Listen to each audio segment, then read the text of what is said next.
चलिए आज हम लोग देखेंगे चैप्टर 5, जिसमें हम लोग को क्या पढ़ना है आपको, complex numbers and quadratic equation. तो सबसे पहले हम लोग कॉम्प्लेक्स नंबर, जिसको हम लोग सम्मिश्रण संख्या बोलते हैं, और क्वाड्रेटिक इक्वेशन जिसको हम लोग द्विघात समीकरण बोलते हैं। ठीक है, द्विघात समीकरण तो हम लोग क्लास 10 में पढ़ चुके हैं, लेकिन कॉम्प्लेक्स नंबर क्या है ये हम लोग नहीं पढ़े हैं। तो चलिए सबसे पहले हम लोग जान लेते हैं कि कॉम्प्लेक्स नंबर है क्या। देखिए, इसका हम डेफिनेशन नहीं लिखाने जाएंगे आप लोगों को। कॉम्प्लेक्स नंबर सम्मिश्रण संख्या बोल रहे हैं, और सम्मिश्रण संख्या मतलब मिश्रित संख्या को बोल रहे हैं। ठीक है, तो कॉम्प्लेक्स नंबर को हम लोग क्या करते हैं, जेड से डिनोट करते हैं, जेड। ठीक है, इसीलिए लिखते हैं Z is equal to A plus I B. ठीक है, अभी देखिए Z is equal to A plus I B लिखे तो ए को क्या बोलते हैं और आई बी को क्या बोलते हैं, ये पूरा लिख लेते हैं। तो ए को हम लोग बोलते हैं रियल पार्ट, रियल पार्ट ध्यान दीजिएगा। ठीक है, और आई बी को हम लोग क्या बोलते हैं, इमेजिनरी पार्ट, इमेजिनरी पार्ट। ठीक है, ध्यान दीजिएगा। इसका एक ही फंडा है, जहां भी आपको आई स्क्वायर दिखा तो उसका वैल्यू होता है क्या, -1। ठीक है, और आपको समझने के लिए और एक दो लिखना है तो लिख सकते हो, आई का पावर में 3 होगा तो -i होता है। ठीक है, इसके बाद हम लोग देखिए रियल पार्ट को क्या मान के चेक करते हैं हम लोग। अगर किसी क्वेश्चन में जैसे 5.1 में तो इतने में काफी हो जाएगा, लेकिन जैसे 5.2 में हम लोग चले जाएंगे तो उसमें हम लोग क्या क्या मॉडुलस आर्गुमेंट पूछते हैं। ठीक है, तो मॉडुलस आर्गुमेंट निकालने के लिए रूल भी होता है। देखिए जैसे z is equal to A plus I B हुआ तो ए इज इक्वल टू, अगर मॉडुलस या आर्गुमेंट निकालने को बोले तो ए इज इक्वल टू होता है कि आपका A is equal to R cos theta होता है, कॉस थीटा, और b इज इक्वल टू आपका होता है आर साइन थीटा। ठीक है, इसके बाद हम लोग कहते हैं आर का वैल्यू निकालने के लिए क्या करते हैं, दोनों के स्क्वायरिंग कर देते हैं और ऐड भी कर लेते हैं। इसीलिए लिखेंगे हम लोग स्क्वायरिंग एंड एडिंग, इस दोनों को। तो इसको अगर स्क्वायरिंग करें हम लोग, दोनों का स्क्वायरिंग करके ऐड कर देंगे तो ए स्क्वायर प्लस इधर हो गया बी स्क्वायर, और इधर हो जाएगा आपका क्या, आर कॉस थीटा, इसका भी whole square plus R sine theta, इसका भी होल स्क्वायर।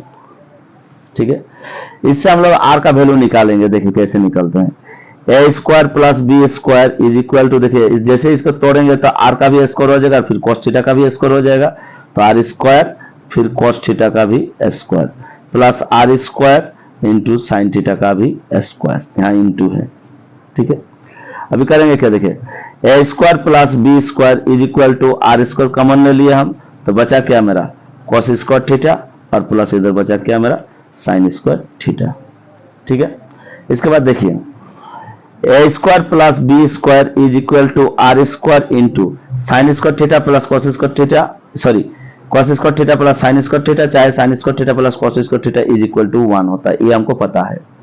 यानी A square plus B square is equal to हो गया आपका आर स्क्वायर, यानी हम लिख सकते हैं R square is equal to A square plus B square.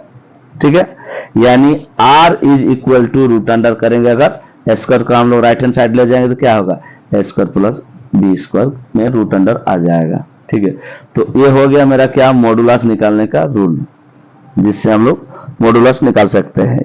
यानी अगर मॉडुलस निकालना बोले तो हम लोग लिख सकते हैं क्या, अगर मॉडुलस निकालने बोले, मॉडुलस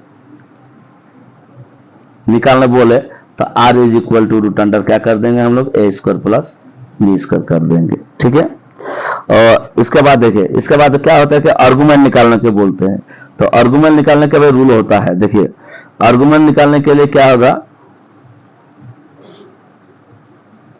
आर्गुमेंट निकालने का भी रूल होता है आपका, जैसे हो गया tan alpha is equal to mod of tan theta, ठीक है, is equal to mod of b by a, ये नियम है। आर्गुमेंट निकालने के लिए क्या है, tan alpha is equal to tan theta is equal to b by a। ठीक है, इसको हम लोग ऐसा भी बोल सकते हैं कि tan अल्फा लिए उसी को tan थीटा भी माने हम, tan theta is equal to b by a। देखिए tan थीटा कैसे लिख लिए, देखिए बी बाय ए, बी का वैल्यू हम लोग क्या है देखिए यहां पर लिए थे, देखिए B is equal to R sine theta है, और ए का वैल्यू हम लोग क्या लिए है देखिए, तो ये ए का वैल्यू लिए हम लोग आर कॉस थीटा। तो जैसे हम लोग बी बाय ए कर देंगे, बी बाय ए यानी आर साइन थीटा बट्टा आर कॉस थीटा, तो आर कट जाएगा, sine by cos is equal to tan theta आ जाएगा। ठीक है, इसलिए हम लोग लिखे क्या है यहाँ पर, tan alpha is equal to mod of tan theta is equal to mod of B by A. ये आर्गुमेंट निकालने का रूल है। ठीक है, इसके बाद देखिए एक दो इसका पॉइंट भी होता है। पॉइंट क्या क्या होता है ये भी देखेंगे हम लोग। चलिए पॉइंट होता है इसका, देखिए नोट करके लिख लेते हैं हम, ताकि हमको आसानी हो समझने में। क्योंकि जो भी आर्गुमेंट होगा ये क्वाड्रेंट के ऊपर लाइज होगा, और जैसे फर्स्ट क्वाड्रेंट में लाइज होगा तो उसका आर्गुमेंट क्या होगा, सेकंड क्वाड्रेंट में लाइज होगा तो उसका आर्गुमेंट क्या होगा, थर्ड क्वाड्रेंट में लाइज होगा तो उसका आर्गुमेंट क्या होगा, और फिर फोर्थ क्वाड्रेंट में लाइज होगा तो उसका आर्गुमेंट क्या होगा। ठीक है, तो पहला वाला लिख लेते हैं। जैसे यहाँ क्वेश्चन हम लोगों को डिनोट करेगा किससे, जेड से डिनोट करेगा। देखिए तो कॉम्प्लेक्स नंबर, यानी अगर जेड का वैल्यू मेरा लाइज कर रहा है कहां पर, देखिए यानी जो क्वेश्चन दिया हुआ रहेगा, गिवन फंक्शन जो रहेगा दिया हुआ, यानी अगर जेड लाइज कर रहा है आपका, Z lies on first quadrant. ठीक है, अगर जेड लाइज कर रहा है फर्स्ट क्वाड्रेंट में तो थीटा इज इक्वल टू क्या हो जाएगा आपका अल्फा। ठीक, उसके बाद देखिए दूसरा पॉइंट ध्यान दीजिएगा। अगर मेरा जेड लाइज होगा, Z lies on second quadrant, तब जाके क्या लिखेंगे हम लोग, theta is equal to pi minus alpha. ये याद रखना होगा आपको। ठीक है, इसके बाद देखिए तीसरा वाला अपर साइड में लिख रहे हैं हम, तीसरा वाला, तीसरा पार्ट, अगर मेरा जेड लाइज करेगा थर्ड क्वाड्रेंट में, Z lies on third quadrant. ठीक है, तो उस टाइम हम लोग क्या लिखेंगे, theta is equal to alpha minus pi. ध्यान दीजिएगा, दूसरा और तीसरा में थोड़ा बहुत अंतर है। देखिए दूसरा अगर जेड लाइज करेगा सेकंड क्वाड्रेंट में तो theta is equal to pi minus alpha होता है। ठीक है, यानी पाई पहले लेते हैं फिर अल्फा हम लोग बाद में लेते हैं। ठीक है, और उसी को हम लोग तीसरा में लिखे Z lies on third quadrant, अगर जेड लाइज करेगा थर्ड क्वाड्रेंट में तो theta is equal to alpha minus pi होगा यहाँ पर, यानी अल्फा पहले आ जाता है, पाई को बाद में ये करते हैं। ठीक है, और लास्ट बचा आपका, सारे तो क्वाड्रेंट है ना, तो चौथा वाला lies, Z lies on fourth quadrant, तो उस टाइम होगा मेरा theta is equal to minus alpha.